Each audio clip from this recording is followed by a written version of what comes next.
Bagalan keessa jiru keessa namni qomo akkam naguma jaallanti yaa baggeettan marti keessan waan cufaa obsaan dabarsaa baga majii tokko geessan guyyaa kan dhaqqabu keenya bagdassan uf dhageessan ayyaana immoo geessan ayyaana bara haaraa kan dhufuun nuun haa ga'u hundu cooma baara jabaadha oromoo koo waan hundee milkaa'ima ayyaanni ammajii tokko nuuf haa ta'u ayyaan gaarii bara dhugaanitti dagaagee shuba baay'atu akka baarii barri haara lammaa kun kan filee taphannu haarii bilisummaa itti tokko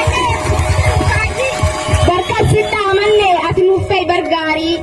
Guyana majji tokko hunda gatamu tokko barara seenu fi waggaara kabajama kan balaa qofaa miti waa hedduu yaadatama guyyaan kun guyyaa addaati waboon guyyaa jajjaba gaafa jaallan keenya marfamtee marfa madiinaa cabsite gaafa obbolooti waboon nurraa gammoojjii wareegamte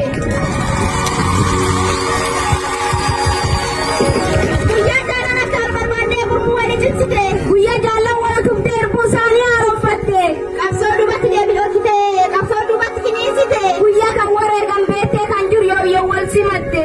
guyyaa dhufteete qabsoo dhalootaneessite naasha turtee fakkiin kunne bara wal ijaartee cimtee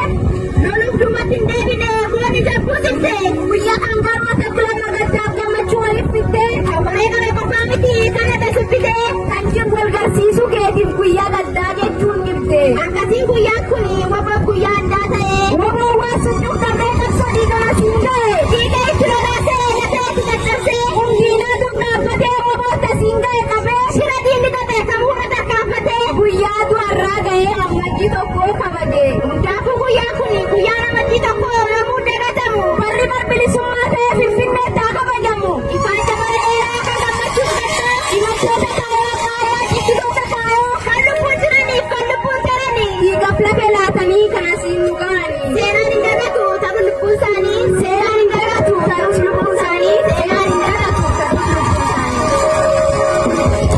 jaalala lubbuun haftan ibsuun dubbii malee imala kufanii beela haadha yerochaa qabsoo nu ga'anii umurii ijoollummaa qabsoo irra fidanii bilisuu